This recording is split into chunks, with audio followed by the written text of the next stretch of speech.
तत्र कृतमस्तकाञ्जलिं बाष्पवारि परिपूर्णलोचनं मारुतिं नमत राक्षसान्तकं भक्त्या तु अनन्यया शक्यः अहमेवं विदोऽर्जुन ज्ञातुं द्रष्टुञ्च तत्त्वेन प्रवेष्टुञ्च परन्तप. இங்கு எழுந்தருளியிருக்கும் ஆஞ்சநேய சுவாமியினுடைய அருளாலும் மற்றும் அனைத்து ஆச்சாரியர்களுடைய அனுகிரகத்தாலும் ஒரு சில ரசமான விஷயங்களை பற்றி அறிந்து கொள்வதற்காக கூடியிருக்கிறோம். தலைப்பில்தான் 10 நிமிடங்களே தவிர உபன்யாசம் 10 நிமிடங்கள் அல்ல. சற்று முன்னடியேன் விண்ணப்பித்த ஸ்லோகம் பகவத்கீதையில் உள்ளது. பக்தி ஒன்றினாலேயே தன்னை அடைய முடியும்னு கண்ணன் சொல்லிக் கொள்ளுகிறார். தன்னை அறிவதற்கோ காண்பதற்கோ அடைவதற்கோ இது ஒவ்வொன்றுக்குமே பக்தி வழி என்பது இந்த ஸ்லோகத்தின் பொருள். பக்தியா து அனன்யயா சக்யா, பக்தியை தவிர மற்றதுனால் என்ன அடைய முடியாது. ஞாதும்னு சொன்னால் அறிவதற்கு, திரஷ்டும்னு சொன்னால் காண்பதற்கு, பிரவேஷ்டும்னு சொன்னால் அடைவதற்கு. இந்த மூன்றுக்கும் பக்தி ஒன்றுதான் வழின்னு அருளி செய்கிறார். அந்த பக்தியின் எடுத்துக்காட்டாய் பக்தியின் உருவமாக விளங்கினவர் தான் ஆஞ்சநேய சுவாமி. இப்படி ஒவ்வொரு அவதாரத்தின் போதும் பல பக்தர்கள் அவதரித்து இப்படிதான் பக்தி செய்ய வேண்டும்னு எடுத்துரைத்தனர். கண்ணன் உபதேசித்ததும் உண்டு, அவர் உபதேசத்தின் வழி வாழ்ந்து காட்டினவர்களும் உள்ளனர். ஆனால் அவையெல்லாம் கிருதயுகத்திலும் திரேதாயுகத்திலும் துவாபர யுகத்திலும் நடந்தவை, இருந்தவர்கள். அந்த யுகத்தில் இருந்தவர்களுக்கு ஆயுள் அதிகம். ஆனால் இந்த யுகத்தில் இருக்க நமக்கு ஆயுள் குறைவு. 60 70 80 90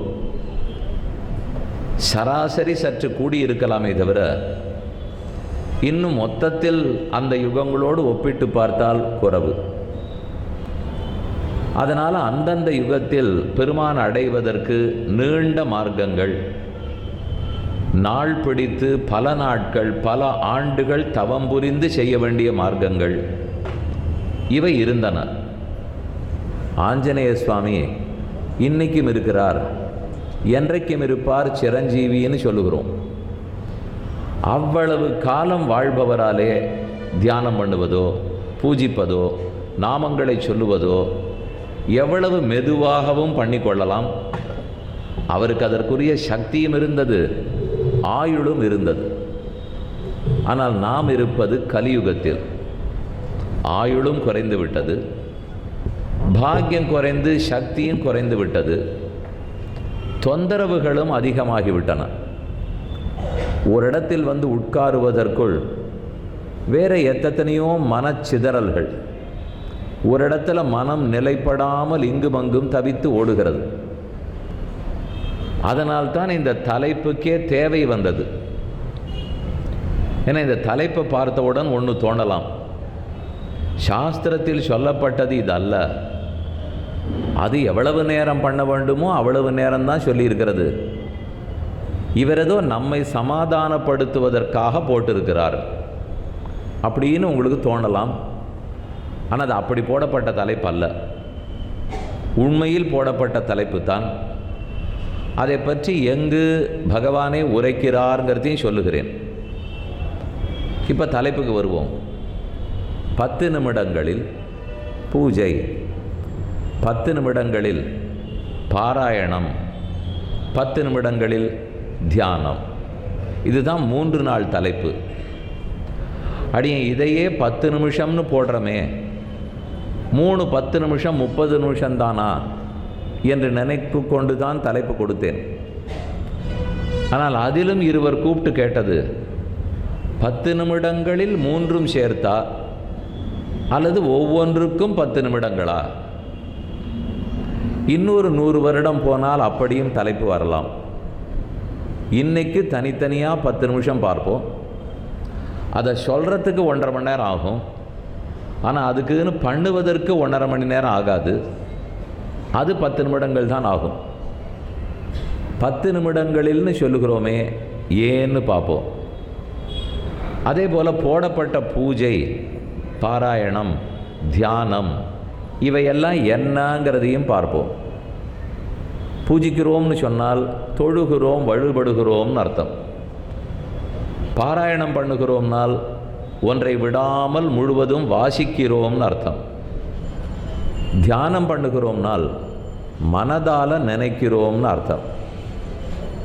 இன்னொரு கோணத்திலிருந்து பார்க்கலாம். தியானம்ங்கிறது மனத்தினுடைய வேலை, பூஜை என்பது உடலின் வேலை, பாராயணம் என்பது வாக்கின் வேலை. மனம், மொழி, மெய். ஆனால் மனம், மொழி, மெய்ங்கிற வரிசையில் கொடுக்கப்படலை. முதல்ல இன்னைக்கு பார்க்க வேண்டியது மெய், அப்புறம் நாளைக்கு பார்க்க வேண்டியது பாராயணம்ங்கிறது மொழி, அப்புறம் நாளை மறுநாள் கடைசியாக பார்க்க வேண்டியது தியானம்ங்கிற மனத்தினுடைய செயல். இந்த மூன்றும் பக்தியின் வெவ்வேறு வெளிப்பாடுகள். தியானம்னு சொன்னாலும் பக்தியின் வகை, பாராயணம்னு சொன்னாலும் பக்தியை வெளிப்படுத்தும் வகை. அதே போல் இன்னைக்கு பார்க்க வேண்டிய பூஜைன்னு சொன்னாலும் பக்தியை வெளிப்படுத்தும் வகை. பக்திங்கிறதை ஆதாரமாக கொண்டு அதை எப்படி பெருமானிடத்தில் வெளிப்படுத்த வேணும்னு பார்க்கும்போது இந்த 3 வகைகள் தெரிகின்றன. மனத்தால் ஒன்று, மொழியால் ஒன்று, மெய்யால் ஒன்று. அதில் இன்னைக்கு முதல்ல பார்க்க வேண்டியது பூஜை. பூஜைங்கிறது வழிபாடு. கோவிலுக்கு போகிறோம், பூசிக்கிறோம், அதை அர்ச்சகர் பண்ண வேண்டியது தானே. நாம் வீட்டில் தொழுகிறோம், பூசிக்கிறோம், அது நாம் பண்ண வேண்டியது தானே. அர்ச்சகர்களும் கோயிலில் பூஜிக்கிறார்கள், நாமும் வீட்டில் பூஜிக்கிறோம். அந்த பூஜை 10 நிமிஷத்தில் பண்ணால் போருமா? கோவில்களில் 10 நிமிஷம் பண்ணுறதை பற்றி அடியன் பேச வரல, பேசினாலும் தப்பு. ஆனால் அடியன் பேச வந்தது நம்ம வீட்டில் 10 நிமிஷம் பெற்றவர்களை பற்றி. இல்லையே, நாங்கள் ஏற்கனவே அரை மணி நேரம் பண்ணி கொண்டு இருக்கிறோமே, ஏற்கனவே 1 மணி நேரம் பண்ணிட்டு இருக்கோமேன்னு சொல்கிறவர்கள் வரவேற்கிறேன். அவர்கள் 10 நிமிஷத்துக்கு குறைச்சிக்கணும்னு உபன்யாசத்தினுடைய நோக்கம் அல்ல. அவர்கள் தாராளமாக தொடர்ந்து செய்யலாம். ஆனால் அதுவும் முடியாதவர்களாரோ அவரை பற்றியது. இன்னொன்று, அரை மணி 1 மணி நேரம் பண்ணிட்டு இருந்தாலும் சில அடிப்படை தகவல்கள் தெரியாமலும் பண்ணி கொண்டிருக்கலாம். அதுவும் என்னன்னு பார்க்க போகிறோம். ஒரு சில கேள்விகளாக வைக்கிறேன். அந்த கேள்வியை நீங்களும் மனசில் வாங்கிக்கோங்க. அதற்குரிய பதில் என்னன்னு பார்ப்போம். அந்த பதில்களுக்கு பிரமாணங்கள் எங்கே இருக்குது அப்படின்னா அது சாஸ்திரத்தில் சொல்லியிருக்கணும், பெரியோர்கள் நடத்தி காட்டியிருக்க வேண்டும், அப்படிங்கிறத பார்ப்போம். அதற்கு பின்னால் உங்களுக்கு என்ன சந்தேகம் இருந்தாலும் நீங்கள் கேள்வி எழுப்பலாம். அப்படி எனக்கு தெரிந்த விடை என்னன்னு சொல்கிறேன். நாம் ஏன் பூஜிக்க வேண்டும், ஏன் பாராயணம் பண்ண வேண்டும், எதற்கு தியானம் பண்ண வேண்டும்? இங்கே நான் இதை சொல்லும்போது பூஜிக்க வேண்டும்னால் எதிர்த்த வீட்டுக்காரரையான்னு இங்கே யாரும் கேட்க போறதில்லை. தியானம் பண்ணணும்னால் பக்கத்து வீட்டுக்காரரை பற்றியான்னு நீங்கள் யாரும் கேட்க போறதில்லை. அந்த அளவுக்கு நிச்சயமாக வச்சிருக்கோம். எல்லாம் பகவானை பற்றித்தான்ங்கிறதுல இப்போ யாருக்கும் சந்தேகம் இல்லை. அதை பக்தியின் வெளிப்பாடுன்னு பார்த்துட்டோம். எதற்காக நான் கடவுளை பூஜிக்க வேண்டும், எதற்காக தியானிக்க வேண்டும்? இந்த கேள்வி நமக்கு வேணுமோ வேண்டாமோ? கண்டிப்பா நம்ம பிள்ளையும் பொண்ணும் பேரனும் பேத்தியும் கேட்கத்தான் போகிறார்கள். ஏற்கனவே சொல்லப்பட்டதை காதார கேட்டு செய்தது முன் தலைமுறை, இந்த தலைமுறை. ஆனால் அடுத்த தலைமுறை ஏன்னு கேட்டு சமாதானமானால் செய்வார்கள், செய்ய மாட்டார்கள் நான் சொல்லவே வரலை. ஆனால் அவர்களுக்கு 2 கடினம், 2 கட்டங்கள். ஒன்று, உலகம் முழுக்க செய்தி ரொம்ப அதிகமாக போச்சு. அதற்குள்ளே மூழ்கி எழுந்து வந்து பண்ணுறதுக்குள்ளே போருன்னு சிக்கல். இது முதல் தேவை. நிறைய செய்தினாலே நிறையா குழப்பம்னு அர்த்தம். நிறையா குழப்பம்னாலே எதையும் பண்ண போகிறது இல்லைன்னு அர்த்தம். நிறையா குழப்பங்கிறதுக்காக நிறையா பண்ண மாட்டோம். நிறையா குழப்பங்கிறதுக்காக முதலுக்கே மோசம்னு நின்று போடும். அதனால் செய்தி நிறையா இருக்கிறதுனால முதல்ல குழப்பம். அடுத்தது போட்டியும் பொறாமையும் வேகமும் வாழ்க்கையில் அதிகரித்து விட்டது. அதற்கு பூஜை என்று சாத்விகனா சாதுவாக உட்கார்ந்து கொண்டிருந்தால் வாழ்க்கையில் முன்னேற விட்டுட போகிறோமே, பாக்கி பேர் நம்மளை பின்னுக்கு தள்ளிவிட போகிறார்களே, இந்த பயம். இந்த ரெண்டுத்தினாலேயும் தான் கேள்வியே கேட்டுட்டு இருப்பார்களே தவிர அதற்கு பதில் நன்றாக கிடைத்து விட்டால் சரின்னு ஒத்துக்கொண்டால் பண்ண ஆரம்பிச்சுடுவார்கள். நல்ல யாருமே மனம் தளர்ந்து போக வேண்டாம். அடுத்த தலைமுறை பக்திக்கு வர மறுக்கிறார்களேன்னு நினைக்க வேண்டாம். கண்டிப்பாக வருவார்கள். ஆனால் நாம் விடாமுயற்சியோடு எடுத்து சொல்லி ஆக வேண்டும். ஆனானப்பட்ட ராமனுக்கே இத்தனை பாடுபட்டு 7 நாள் போர் புரிந்து தான் சீதையை மீட்டு வர முடிஞ்சது. 10 மாதம் கழித்து நினைத்த மாத்திரத்தில் ராமன் திருப்பி கொண்டு வந்துடக்கூடாதா? அவருக்கா இருந்தாலே 10 மாதம் ஆச்சுன்னா நமக்கு ஒரு 10 வருஷம் இல்லை 10 தலைமுறை கூட ஆகும். அவ்வளவு தூரம் முயற்சி எடுத்தால் தான் விஷயத்தை சாதிக்க முடியும். எதற்காக நாம் பகவானை தொழ வேண்டும், ஏன் பூஜிக்க வேண்டும், ஏன் தியானிக்க வேண்டும்? முதல்ல நாம் சுதந்திரனா பரதந்திரனா? நான் என்னை சார்ந்து நான் எல்லாரையும் அடக்கி ஆள்றாப்பில் இருக்கேனா, அல்லது நான் அடங்கி போகிறவனாக இருக்கேனா? நான் ஆள்றவனா எனக்கு தெரியல, நான் எல்லாருக்கும் அடங்குறவனாக தான் இருக்கேன். எனக்கு சோறு வேணும்னா கூட 4 பேர் உதவி வேண்டும். இந்த உபன்யாசம் நடத்தணும்னா 40 பேர் உதவி வேண்டும். எது பண்ணணும்னாலும் 50 பேர் வேணும். இருந்தால் தான் ஒரு காரியம் எனக்கு நடக்கும். நானாக தானே வாழறேன், நான் சம்பாதிச்சுக்கிறேன், என் வாழ்க்கையை பார்த்து கொள்ளுகிறேன்னு சொல்ல முடியாது. சம்பாதிக்கணும்னாலே இன்னொருத்தர சம்பளம் கொடுக்கணும், போகணும்னாலே வண்டி வேணும், அந்த வண்டி வேணும்னாலே அதுக்கு எரிபொருள் வேணும், நான் சாப்பிட்ணும்னா உழவன் அரிசி கொடுக்கணும். நான் சுதந்திரனே அல்லன். நான் பல பேரை நம்பித்தான் உலகத்தில் வாழ்ந்து கொண்டிருக்கிறேன். எப்போ நான் சுதந்திரன் இல்லையோ அப்போ நான் யார்? பரதந்திரன்னு சொல்வார்கள். பிறருக்கு அடங்கி பிறரை எதிர்பார்த்து வாழ்ந்து கொண்டிருப்பவன். அப்படின்னாலே பூஜிக்க வேண்டிய தேவை முதல்ல கை காட்டிடும். நான் சுதந்திரன் இருந்தால் மற்ற பேர் என்ன பூஜிக்கணும். நான் எப்போ சுதந்திரன் இல்லையோ அப்போ நான் தான் கைகூப்பி ஆகணும். சம்பளம் வேணும்னா கைகூப்பணும், பாடத்தை ஒருத்தர் கற்றுக் கொடுக்கணும்னா கைகூப்பணும், வாசலில் போனால் வண்டிக்கு வழிவிடணும்னா கைகூப்பணும். எதுவாக இருந்தாலும் அடங்கி போனால் தான் நடக்கிறதே தவிர நான்றது நிமிர்ந்தால் ஒன்றும் நடக்காது. நெளிவு சுழுவோடு இருந்தால் தான் தெரிஞ்சுக்க முடியும். அடங்கி வினயத்தோடு இருந்தால் தான் வாழ முடியும்.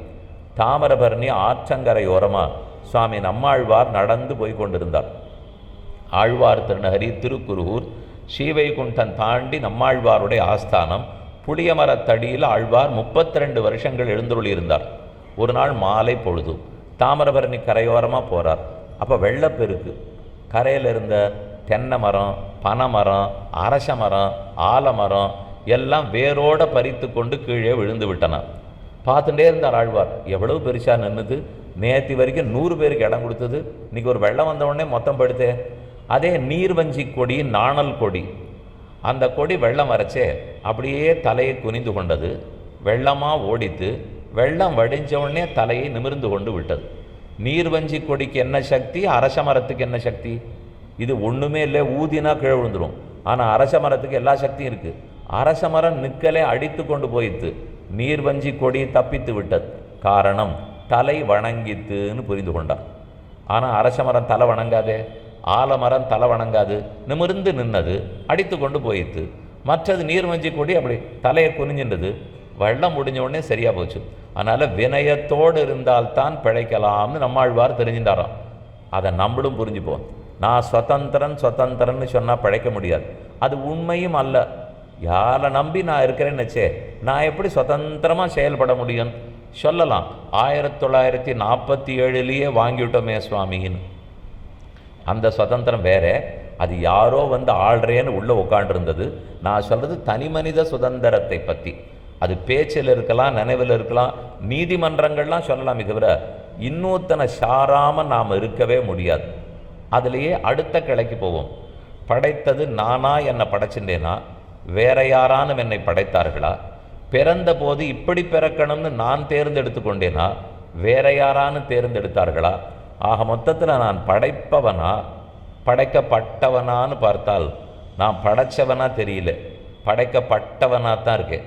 நான் சுதந்திரனா தெரியல, பரதந்திரனா இருக்கேன். நான் படைப்பவனா தெரியல, படைக்கப்படுபவனாக இருக்கிறேன். இந்த ரெண்டை பார்த்துட்டாலே நான் நிமிர்ந்து நிற்கிறதுக்கு வாய்ப்பில்லை, நான் அடங்கித்தான் போய் ஆகணுங்கிறதும் தெரியுது. அப்புறம் ஒன்று பாருங்க, நான் இன்று இப்படி இருக்கிறேனே, எதனால் இப்படி இருக்கிறேன்? நானே முடிவு பண்ணி இருக்கேனா, இல்லை எப்போவாவது நடந்ததுனால இப்போ இருந்திருப்போமானால்? மூணாவது கோணம் கர்மங்கள்ங்கிற கோணம். நான் கர்மத்துக்கு வசப்பட்டவனா, கர்மத்துக்கு வசப்படாதவனா? இன்றைக்கி என் வாழ்க்கை எப்படி இருக்குதுன்னாலும் நான் அமைச்சு விடலாமா? நான் எப்படி வாழணும்னு நினைக்கிறேனோ வாழ முடியுமானால்? பலது என் கையில் இல்லவே இல்லையே. முன்னாடி ஒருத்தர் இடத்துல பேசிட்டு இருந்தோம், உடம்பு நன்னாத்தான் இருந்தார், நன்னாத்தான் பேசி கொண்டு இருந்தார். ஆனால் இன்றைக்கி அவரை பார்த்தால் அவருக்கு ஒன்றுமே உடம்பு முடியல, மருத்துவமனையில் சேர்த்துருக்கான்னு சொல்லிடுறார். அவருக்கா விருப்பம் இருந்ததுன்னா அதை விட்டுருப்பாரா? அப்படி போய் மருத்துவமனையில் படுத்துட்டு இருந்திருப்பாரா? அவர் உடம்பு தானே, அவர் தானே உடற்பயிற்சி பண்ணியிருக்கார். அப்போ சக்தியோடு பார்த்துக்க முடிஞ்சுதானா? முடியலையே. வைத்தியரை கேட்டால் சரியாகும், ஒரு 4 நாளில் சொல்கிறோம், இப்போ 48 மணி நேரம் ஒன்றும் சொல்ல முடியாதுங்கிறார். யார் நோயாளியோ அவருக்கும் தெரியலேங்கிறார், பார்க்க வேண்டிய வைத்தியரும் தெரியலேன்னுட்டார். அப்போ யார் தான் அவருக்கு பொறுப்பு? யார் இவரை பற்றி இன்னார்னு சொல்ல போகிறார்கள்? தெரியல. கடைசியில் ரொம்ப தீராத நோயாக இருந்தால் என்ன சொல்லுவார்கள்? அவன் பண்ண கர்மம் ரொம்ப நாளாக சேர்த்து வச்சிருப்பான் போல் இருக்கு, அதனால தான் என்னன்னே தெரியல கட்டப்படுறார்கள். ஏன்னா வைத்தியருக்கும் புரியல, எல்லா பரீட்சையும் எடுத்துட்டோம், எல்லாமே ஒழுங்காக தான் இருக்குது, ஆனால் என்னன்னு தெரியலேங்கிறா. கடைசியில் என்ன பதில் வரும்? கர்மம் காரணமாக இருக்கிறீர். நான் கர்மத்துக்கு வசப்பட்டவனா இல்லையானால் வசப்பட்டவனாக தான் இருக்கேன். ஆயுள் குறைவாக தான் இருக்குது, கர்மத்துக்கு வசப்பட்டிருக்கேன். சுதந்திரனா இல்லை, பரதந்திரனா இருக்கிறேன். படைப்பவனா இல்லை, படைக்கப்பட்டவனாக இருக்கிறேன். இப்படி பல. சரி, கடைசி பட்சம் இதெல்லாம் வேண்டாம், நான் சுகமே படணும்னுட்டோ ஆனந்தமாக இருக்கணும்னு நினைத்தால் எப்போது ஆனந்தமாகவும் சுகமாகவும் இருந்துட முடியறதானால் அதுவும் முடியலையே. 4 நாள் சுகப்பட்டால் 2 நாள் துக்கம் வருது, 4 நாள் துக்கப்பட்டால் 2 நாள் சுகம் வருது.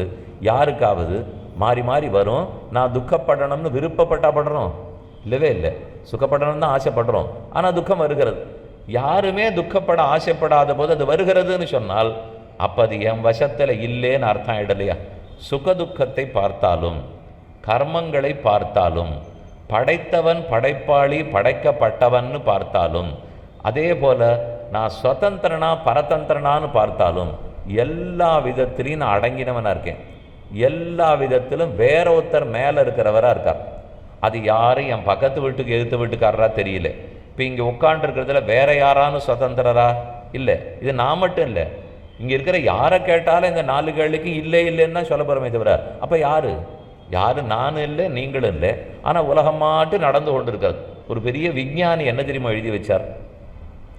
எனக்கு கடவுளை நம்புறதா இல்லையாங்கிற விசாரத்துக்கு நான் அப்புறம் போகிறேன், கண்டிப்பாக நான் நம்பிக்கை இருக்கிறவன் தான், அதில் ஒன்றும் சந்தேகம் இல்லை. அவர் பெரிய விஞ்ஞானி, நிறைய கண்டுபிடிச்சிருக்கார். 500-600 வருஷத்துக்கு முன்னாடி இருந்தார்னு சொல்லுவார்கள். அவன் கடைசியாக எழுதி வைத்தது, நான் கண்டிப்பாக கடவுளை நம்புகிறேன், ஆனால் இது எப்படின்னு சொல்லுவேன்னால் ஒரு சின்ன குழந்தைய பெரிய புத்தக சாலைக்குள்ளே அனுப்புவோம். ஒரு 10,000 புஸ்தகம் அங்கே அடக்கி வச்சுருக்கா, மேலே மேலே மேலே மேலே அடுக்கி வச்சுருக்கு. குழந்தைக்கு போனால் அந்த புஸ்தகத்தை பற்றியெல்லாம் ஒன்றுமே புரியாது. 10,000 புஸ்தகம் பார்த்தா என்ன புரியும்? நமக்கே புரியாது. அதுக்கு என்ன தெரியும்? ஆனால் அதுக்கு ஒன்று தெரியுது, யாரோ ரொம்ப ஒழுங்காக அடுக்கி வச்சுருக்கார்கள். நான் போய் எதையானு தட்டினேன்னா தடதடான்னு கீழே விழுந்துடும், ஜாகிரதையாக உள்ளே போகணும். உத்தருமே பேசாத உட்காண்டிருக்கா, அதனால் நானும் பேசக்கூடாது போல் இருக்கு. சத்தமில்லாத தெரியுமோ தெரியாதோ பொம்மை பார்க்கறதுக்காகவான்னு ஒரு புஸ்தகத்தை எடுத்து வச்சுன்னு உட்காந்துரும். பார்த்தா சுற்றி பார்த்தா அப்படி தானே இருக்குது. அது ரொம்ப வரந்தா ரொம்ப சின்ன குழந்தையாக இருந்தால் வந்தால் ஓடி ஆட பார்க்கமே தவிர கொஞ்சம் தெரிஞ்சதுனாலே பேசாமல் அடங்கிடாதா? அந்த குழந்தைகிட்ட கேட்குறோம், இந்த புத்தக சாலையில் என்னெல்லாம் இருக்குதுன்னு உனக்கு தெரிஞ்சு போச்சா? யார் அடுக்கினார்னு உனக்கு தெரியுமா? அடிக்கினவரை நம்பரையா? கேட்டால் ஒன்றும் தெரியாதுன்னு அந்த குழந்தை. எனக்கு அடிக்கினது யாரு தெரியாது, அடிக்கினது ஒருத்தர் இருக்காரான்னே தெரியாது, ஆனால் பார்த்தா எல்லாம் ஒழுங்காக இருக்குது. ஏதோ யாரோ நடத்துகிறாப்புல இருக்குது, யாரோ இதை செய்யணும்னு சொல்கிறாப்புல இருக்குது. இதை போலத்தான் பலரும் கடவுளை நம்புகிறோம். உலகம் இப்படி இயங்கிறத பார்க்கும்போது யாரோ இதை இயக்கிண்டு தானா இருக்கணும், இல்லைன்னா என்னால் உங்களால் இயக்க முடியாது. சரி, உனக்கு அந்த கடவுளை புரிஞ்சு போச்சானால் அந்த குழந்தைக்கு புத்தகம் புரியிற அன்னைக்கு எனக்கும் புரியும். அதுக்கும் புரியல, இருக்குன்னு பார்க்கறது, ஆனால் மனமானால் ஏற்றுக்கொள்ளுகிறது, ஆனால் புரியல இல்லையா அப்படின்னு ஒரு விஞ்ஞானி சொல்லியிருக்கார். அதுக்கு மேலே அவரும் வந்திருந்தாருன்னா தாராளமாக கடவுளை புரிந்து கொண்டிருக்கலாம். நம்ம நாட்டில் இருந்து பிறந்திருந்து இந்த நாட்டில் இருக்கிற வேதாந்திகளை பற்றி தெரிஞ்சு வச்சுட்டு இருந்தால் இன்னும் ஒரு படி கையை கூட்டின்னு போய் அவர்கள் புரிய வச்சிருப்பா. இந்த மட்டும் அவர் ஒத்துண்டாரோ இல்லையோ, ஏதோ ஒன்று ஒழுங்காக ஒரு கட்டுப்பட்டு நடக்கிறது. அப்போ கட்டுப்படுத்தவரை ஒருத்தர் இருத்துத்தான் ஆகணும். அந்த இருக்கிறவரை நான் மதித்து தான் ஆக வேண்டும். இவ்வளோ பெரிய பிரபஞ்சத்தை படைக்கப்பட்டிருக்குனாலே படைப்பாளி இருந்து தான் ஆகணும். இத்தனை பேர் நம்ம ஓடின்னு இருக்கோம் ஆடின்னு இருக்கோம்னாலே ஏதோ ஒன்று நடந்து தான் ஆகணும்.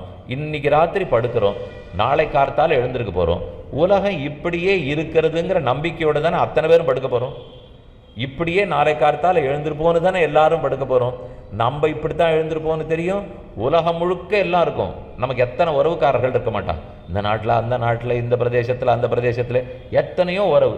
படுக்க போகும்போது இத்தனை உறவுக்காரர்களும் நாளை கார்த்தால எழுந்திருப்பார்கள்னு நம்பித்தான் படுக்க போகிறோம். ஆனால் நான் நிச்சயமாக அவள் எழுந்திருக்க பண்ணலேங்கிறது எனக்கு தெரியும். என்னால் அவர்கள் எழுந்திருக்கலேன்னு தெரியும். ஆனால் எழுந்திருக்க போகிறார்கள் நம்புறேன்னால் அப்போ யார் எழுப்புறது? யாரோ ஒருத்தர் அந்த ஒழுங்காக அதை நடத்தித்தானே ஆக வேண்டும். இல்லை ஒருவேளை இயற்கையாக நடக்கிறதோ சொல்லி பார்க்கலாமே. மரமும் செடியும் கொடியும் காடும் மலையும் கல்லும் கடலும் இவைகள்லாம் பேசி உலகத்தை நடத்துமானால் அதுகளுக்கு ஞானமே கிடையாது. ஞானமே இல்லாதவர் எப்படி நடத்துவார்? இப்போ அந்த குழந்தை உள்ளே போச்ச புத்தகசாலையிலே அதுக்கிட்ட கேட்டு பாருங்க, இந்த புஸ்தகங்கள்லாம் சேர்ந்து தங்களை தாங்களே அடுக்கி கொண்டதுன்னு நம்புகிறாயானால் குழந்தை கூட இல்லைன்னுடும். புத்தகம் அடிக்குமா சுவாமி? அதெல்லாம் பண்ணியிருக்காது, யாரோ ஒரு மாமா பண்ணியிருப்பார், அவ்வளோதான் அந்த குழந்தைக்கு தெரிய போகிறது. அப்போ புத்தகமாக அடுக்கி கொண்டதுன்னா அது எப்படி ஒத்துக்கலையோ அதை போல் மரமும் கடலும் மலையும் சேர்ந்து உலகத்தை நடத்துகிறதுன்னு சொன்னால் யாரும் ஒத்துக்கொள்ள மாட்டார்கள். குழந்தையும் அதை ஒத்துக்காது. யார் ஒத்துக்கிறது? ஞானம் இருக்கிறவர் தான் செஞ்சாகணும். ஞானம் இருக்கிறவர் சின்ன சின்ன வேலையை செய்வார்னா புரியும். இவ்வளோ பெரிய பிரபஞ்சத்தை ஒருத்தர் நடத்தணும்னால் சர்வஜனாக இருக்கணும், அனைத்தையும் அறிந்தவராக இருந்தாக வேண்டும். இது ஒவ்வொன்றும் புரிய புரிய ஞானத்தில் என்னை விட ரொம்ப உயர்ந்தவர், சக்தியில் என்னை விட ரொம்ப உயர்ந்தவர், ஒழுங்கில் உயர்ந்தவர், படைப்பாளியாக இருக்கணும். நான் படைக்கப்படுறவனாக இருக்கேன், அவர் சுதந்திரனாக இருக்கார், நான் பரதந்திரனாக இருக்கேன். நான் கர்மத்துக்கு வசப்பட்டிருக்கேன், அவர் கர்மம் தீண்டாதவராக இருக்கிறார்.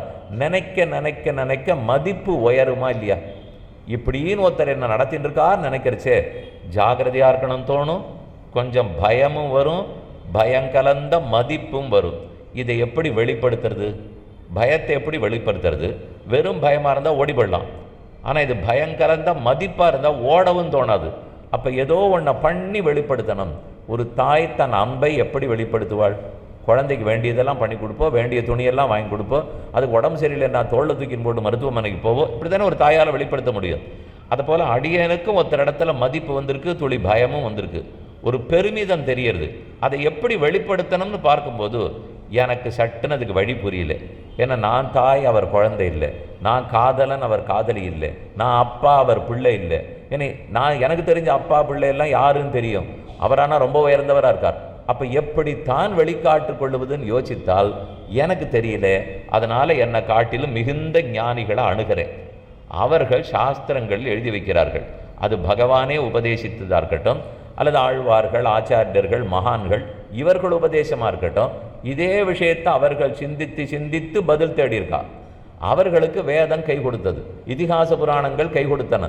இப்படித்தான் நம்முடைய பக்தியை வெளிக்காட்டணும், நம்ம மதிப்பை, நம்ம பணிவை இப்படித்தான் இறைவனிடத்தில் வெளிக்காட்டணும் என்று சொல்லும்போது இந்த மூணு அதில் வகை. அதாவது பூசித்தல் ஒரு வகை, பாராயணம் பண்ணுறது ஒரு வகை, தியானித்தல் ஒரு வகை. இந்த மூணும் அவருக்கு பக்தியை வெளிப்படுத்துவதற்கு வழி. எனக்கு தெரிஞ்ச மரியாதை, எனக்கு ஏற்பட்ட பயங்கலந்த வணக்கம், இதை எப்படி வெளிப்படுத்துவதுன்னு இந்த மூணு மட்டும் இல்லை, இன்னும் 30 இருக்குது, 300 இருக்குது. நமக்கு 3 நாள் தான் உபன்யாசங்கிறதுனால இந்த 3 தலைப்பு. இதை கண்டிப்பாக தினப்படி பண்ணணுங்கிறதுக்காக தான் இந்த 3 தலைப்பு. இப்படின்னு பகவான் சொல்லியிருக்காரா? இந்த தலைப்பில் போடப்பட்ட பூஜையோ தியானமோ பாராயணமோ பகவானே எங்கேயாவது உபதேசித்திருக்கிறாரானால் கருட புராணத்தில் ரொம்ப அழகான ஒரு ஸ்லோகம். நான் கருட புராணம்னு சொன்ன உடனே முகம் கொஞ்சம் பிரகாசமானது எல்லாருக்கும். இதே நான் இப்போ பத்ம புராணம், வராக புராணம்னு சொல்லியிருந்தால் பிரகாசமாகுமான்னு தெரியாது. ஏன்னா அது பிரபலமாக போயிடுது. ரொம்ப நாளாக எல்லா புராணத்தையும் சொல்லிட்டு தான் இருக்கோம். அப்பெல்லாம் அதுக்கு பிரபலமான தன்மை வரலை. எங்கோ எதிலோ 2 தரம் வார்த்தையை போட்ட உடனே ஓஹோ கருட புராணம் வாசிக்கலாமா, எல்லா புராணத்தையும் படிச்சுட்டா மாதிரி ரொம்ப மெனக்கட்டு ஒருத்தர் வந்து கேட்டார், வீட்டில் கருட புராணம் வைத்து கொண்டு வாசிக்கலாமான்னு. இப்போ பாக்கி 17ஐயும் படிச்சுட்டீரா? அவசியம் இதை வாசிக்கணும்னு சொல்கிறேன்னால், இல்லை நான் எந்த புஸ்தகமே வாங்கினதில்லை, முதல்ல இதை வாங்கலாமான்னார்.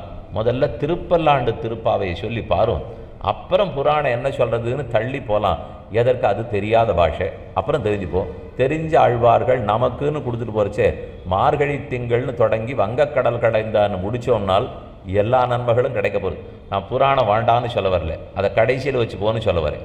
நமக்கு பக்கத்தில் இருக்கிறது வலிமையானது இருக்கும்போது எளிமையானதை தேடிண்டே போக வேண்டாம். இருந்தாலும் இப்போ கருட புராணத்திலேருந்து ஒரு ஸ்லோகம் சொல்கிறேன். 8 விதமான பக்தின்னு பகவானே சொல்கிறார். மத் பக்த ஜன வாத்சல்யம், பூஜாயாஞ்ச அனுமோதனம், ஸ்வயம் அபியர்த்தனஞ்சைவ, மதர்த்தே டம்பவர்ஜனம், மத் கதாசிரவணே பக்தி, ஸ்வரநேத்ராங்க வித்ரியா, மமானுஸ்மரணம் நித்யம், எச்சமாம் நோபஜீவதி என்று 8 விதமாக கூறுகிறார். நன்னா கேட்டுக்கணும். இங்கே தான் கேட்கணும். இருக்கிறது 10 நிமிஷம். அதுக்குள்ளே 2 நிமிஷம் அங்கே இங்கேன்னு மனசு போச்சுன்னா பராக்கு பார்த்தா 10 நிமிஷம் 12 நிமிஷம் ஆகிடும்.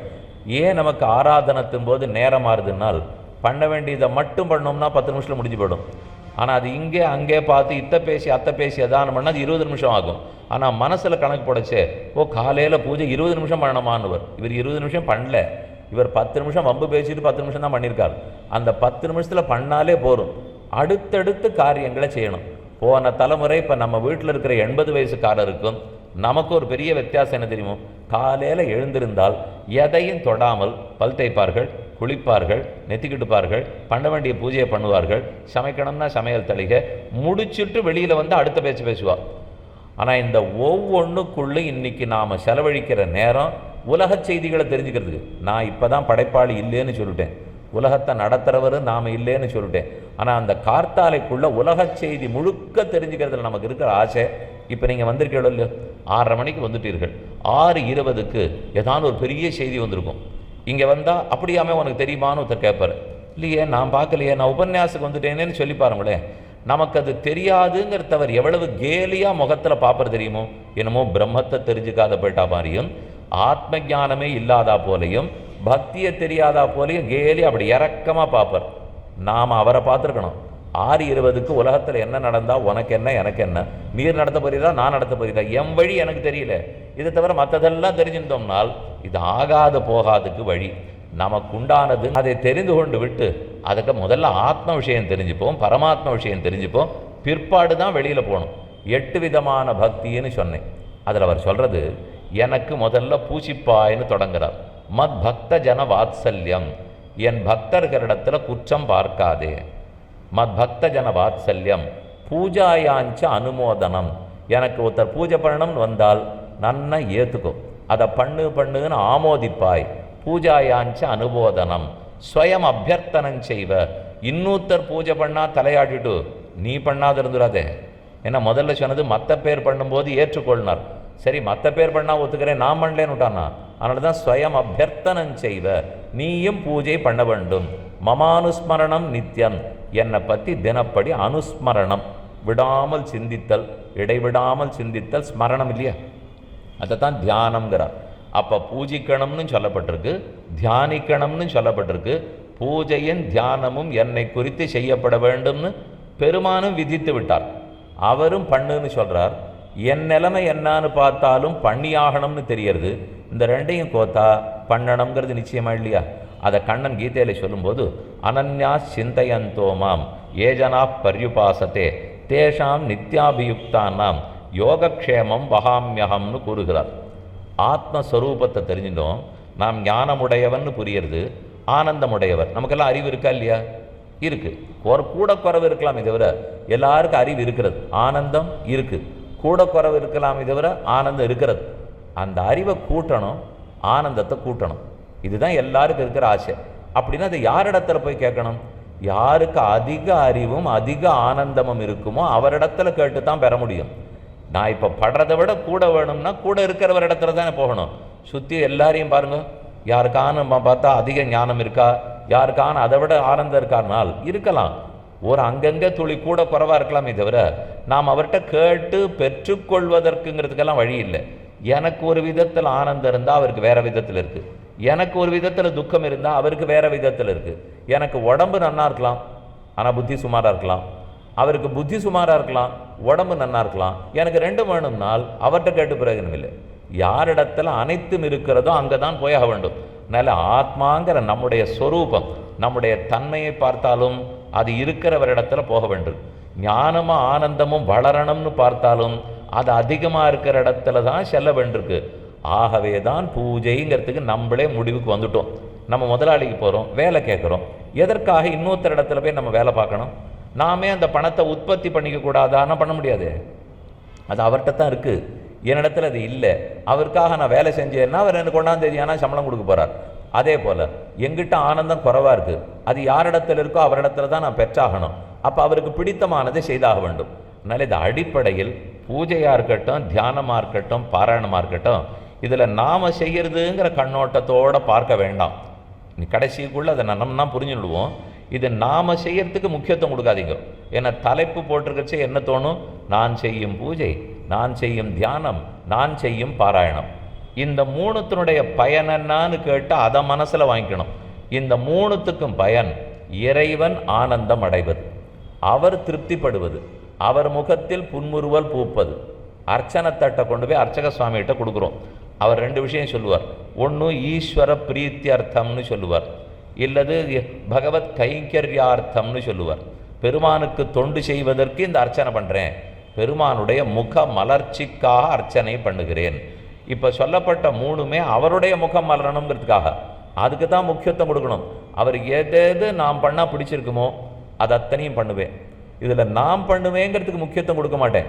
இது பண்ணினதுனால அவர் முகம் மலர்ந்துதான்னு கொடுப்பேன்.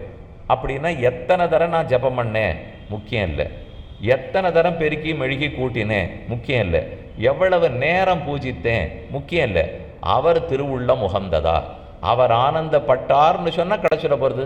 இந்த ஊரில் இருக்கிற முதலாளிகிட்டே பாருங்க, நான் எவ்வளவு நேரம் உழைச்சேங்கிறது முக்கியமாக, முதலாளி சந்தோஷப்பட்டாருங்கிறது முக்கியமாக? நான் ஒன்றுமே பண்ணாது கூட அவர் சந்தோஷப்பட்டுடலாம், எனக்கு 1ஆம் தேதி பணம் கிடச்சிடும். நான் ஓஹோன்னு பண்ணியிருந்தா கூட எனக்கு கிடைக்காத போகலாம், ஏன்னா அவருக்கு திருப்தி இல்லை.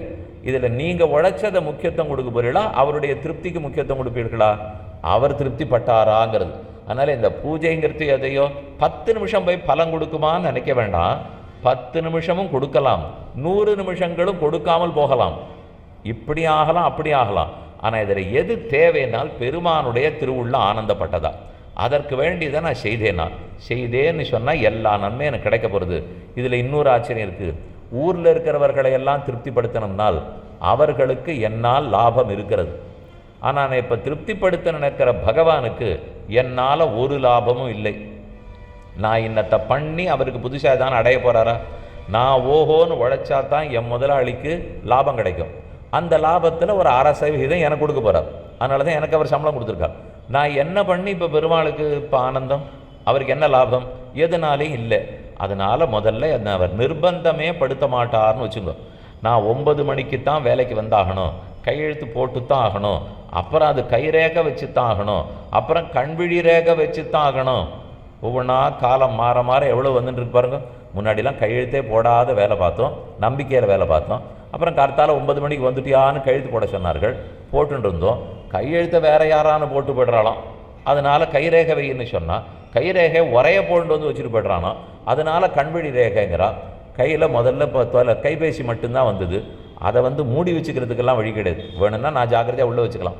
அதுக்கப்புறம் எண்ணிக்கையில் போடுன்னா, அப்புறம் நீயே கைரேகை வையின்னா, அதுக்கப்புறம் உன் கண்ணால் பார்த்தா போருங்கிறான். நீ பேசினா மட்டும்தான் அது வேலை செய்யும், அப்போ தான் அது திறக்குங்கிறான். இதெல்லாம் ஏன் தெரியுமோ? அடுத்தவன் பேரில் இருக்கிற அவநம்பிக்கை. இதனால தான் இத்தனை ஏற்பாடு. இதை போல ஏதானும் பகவான் இடத்துல உண்டா? என்கிட்ட அவர் 9 மணிக்கு பண்ணியான்னு கேட்க போகிறாரா? 10 நிமிஷம்னு உபன்யாசத்தில் கேட்டுட்டு ஏன் 9 நிமிஷம் பண்ணேன்னு கேட்பறா? ஒன்றும் கேட்க மாட்டார், ஒரு நிர்பந்தமும் பண்ண மாட்டார். நான் வேலைக்கு போகிற இடத்துல நிர்பந்தம் உண்டு, படிக்க போகிற இடத்துல மணி உண்டு, பரீட்சையில் எத்தனை மதிப்பெண் வாங்கினேன்னு உண்டு. அதாவது பண்ணாதான் அத்தனை நிமிஷத்தில். அதை போல் இங்கே எந்த நிமிஷத்துக்கும் ஒரு முக்கியத்துவமும் இல்லை. 10 நிமிஷம்னாலும் ஒன்றும் இல்லை, 5 நிமிஷம் இல்லாட்டாலும் இல்லை, 100 நிமிஷம் பண்ணாலும் பண்ணலாம். அது உங்களுடைய விருப்பம். காரணம், பகவான் அவாப்த சமஸ்த காமன். அவாப்த சமஸ்த காமன்னா நிறைவேறாத ஆசைகள் கிடையாது. அனைத்து ஆசைகளும் நிறைவேறினவர். இனி அடைய வேண்டிய தேவைன்னு ஒன்று கிடையாது. அனைத்து தேவைகளும் நிறைவேறினவர். அப்படி ஒருத்தர் இருந்துட்டாலே நம்மளை எதுக்கான அவர் நிர்பந்தப்படுத்துவாரா? பண்ணவே மாட்டார். ஒன்று இஷ்டம், வேணும்னா பண்ணு, வேண்டான்னா விட்டுடு. அப்படி இருக்கிறவர்கிட்ட நம்ம வாழறது தான் ரொம்ப கஷ்டம். ஏன்னா என்னால் அவருக்கு ஒரு லாபமும் இல்லையே, ஆனால் எனக்கு எல்லா லாபமும் அவரால் இருக்கேன். சாதாரணமாக உலகத்தில் நம்ம கொடுக்கல் வாங்கல் தான் பழகியிருக்கோம். என்னால் இவருக்கு லாபம், அவரால் எனக்கு லாபம், நான் உழைச்சேன் அவருக்கு லாபம், அவர் கொடுத்தார் எனக்கு சம்பளம். அதை போல் இறைவனிடத்தில் நடக்காது. நான் உழைச்சா எனக்கு லாபம், நான் பண்ணால் எனக்கு லாபம், அவருக்கு அதனால் எந்த லாபம் இல்லைன்னால் அப்போ திருப்திப்படுத்துறது சுலபம்னு தோணும், ஆனால் திருப்திப்படுத்துறது ரொம்ப கஷ்டம்னு தோணும். கொடுக்கல் வாங்கலே இல்லை, இது ஒரு வழி பாதை தான். நான் செய்யணும், அவர் திருப்பி செய்வாரானால் எல்லாத்தையும் கொடுக்க காத்துருக்கார், குறவில்லாத கொடுக்க காத்துருக்கார். வேண்டிற்றெல்லாம் தரும் கோதிலா வள்ளல் மணிவண்ணன் ஆழ்வாருடைய போஷன் அலம்புரிந்த நெடுந்தடக்கை அமரர் வேந்தன்னு திருநெடுந்தாண்டகத்தில் திருமங்கையாழ்வார் பாடினார். அலம்னா போரும்னு அர்த்தம். அலம்புரிந்த நெடுந்தடக்கைனா பகவான் கொடுக்க ஆரம்பித்தால் நாம் போரும்னு கையை திருப்புற வரைக்கும் கொடுத்துட்டே இருப்போம்.